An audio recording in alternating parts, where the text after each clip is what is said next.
बिहार के अररिया जिले में भारत नेपाल बॉर्डर पर पलासी और आईसीपी जोगबनी के बीच परमान नदी पर बने पुल के पिलर में दरार आ गई है। साल 2023 में केंद्रीय गृह मंत्री अमित शाह ने इस पुल का उद्घाटन किया था। पुल में दरार आने से ट्रैफिक आंशिक रूप से बाधित हो गया है। इस निर्माण में national highway authority of India की बड़ी लापरवाही सामने आ रही है, क्योंकि भारत नेपाल को जोड़ने वाले इस पुल का निर्माण महज 4 साल पहले ही हुआ था। जिले के पलासी प्रखंड से इंटीग्रेटेड चेक पोस्ट जोगबनी जाने वाली 4 लेन सड़क पर परमान नदी पर निर्मित पुल के पिलर संख्या B2 का पाइल कैप क्षतिग्रस्त हो गया है। पिलर से छड़ टूटकर पानी में समा गई है। भारत और नेपाल के बीच व्यवसाय को लेकर इंटीग्रेटेड चेक पोस्ट तक यही सड़क जाती है। अगर ये पुल क्षतिग्रस्त हो जाता है तो इंटीग्रेटेड चेक पोस्ट जाने वाली सड़क पर आवागमन बंद हो जाएगा, लेकिन संवेदक की लापरवाही से पुल के पाइल कैप का हिस्सा सिर्फ 4 सालों में क्षतिग्रस्त हो गया। 16 सितंबर 2023 को भारत सरकार के गृह मंत्री अमित शाह ने इंटीग्रेटेड चेक पोस्ट का उद्घाटन किया था, ताकि भारत और नेपाल के बीच व्यापार को गति दी जा सके। लेकिन पुल का पिलर क्षतिग्रस्त हो गया और NHAI के अधिकारियों का ध्यान इस ओर नहीं गया, जिससे NHAI की कार्यशैली पर सवाल उठने लगे हैं। NHAI लगातार सड़क मार्ग और पुलों की मॉनिटरिंग का दावा करती है। अभी ये हमारे संज्ञान में आया है, अभी हम लोग इसकी जाँच कर रहे हैं, तो जाँच टीम भी आ रही है और इसको रेक्टिफिकेशन मेजर्स क्या लिए जाएंगे इस पर हम लोग वर्कआउट कर रहे हैं।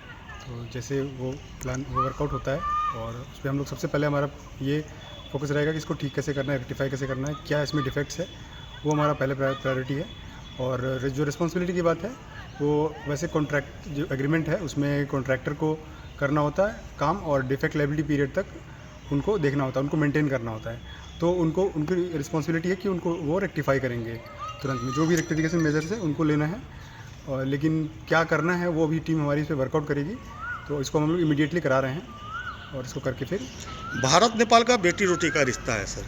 और 16 सितंबर 2023 को केंद्रीय गृह मंत्री अमित शाह के इसका उद्घाटन किए थे और काफ़ी मुख्य माना जाता है, चूँकि जो विदेश नीति है उसके तहत भी इस ICP का बहुत बड़ा ये है।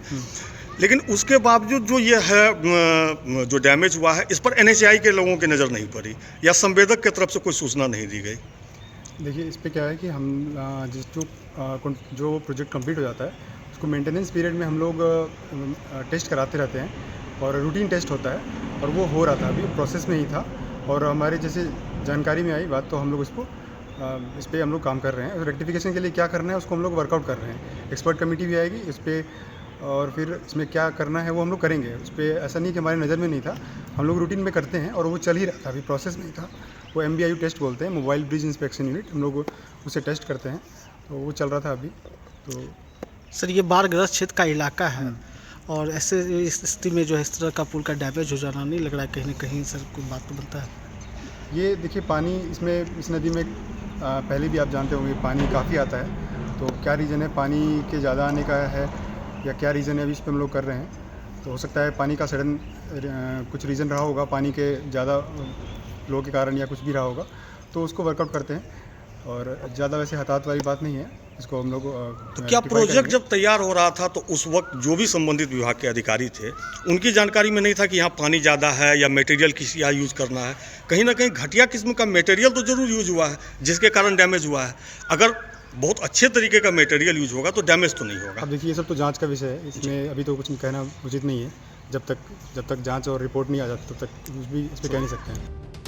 इस सड़क मार्ग से रोजाना हजारों भारी वाहनों का आवागमन भारत और नेपाल दोनों तरफ से होता है और दोनों देशों के व्यावसायिक संबंध मजबूत होते हैं। बावजूद इसके NHAI और कंस्ट्रक्शन कंपनी का इस तरफ ध्यान नहीं गया। दिल्ली की JKM कंस्ट्रक्शन कंपनी ने इसका निर्माण करवाया था। प्रोजेक्ट डायरेक्टर का कहना है कि जल्दी ही इसकी मरम्मती का काम शुरू करवाया जाएगा। बताया गया कि पानी ज्यादा आने की वजह से पुल क्षतिग्रस्त हुआ होगा, लेकिन जाँच करके इसे दुरुस्त करवाया जाएगा। अररिया से मोहित पंडित की रिपोर्ट।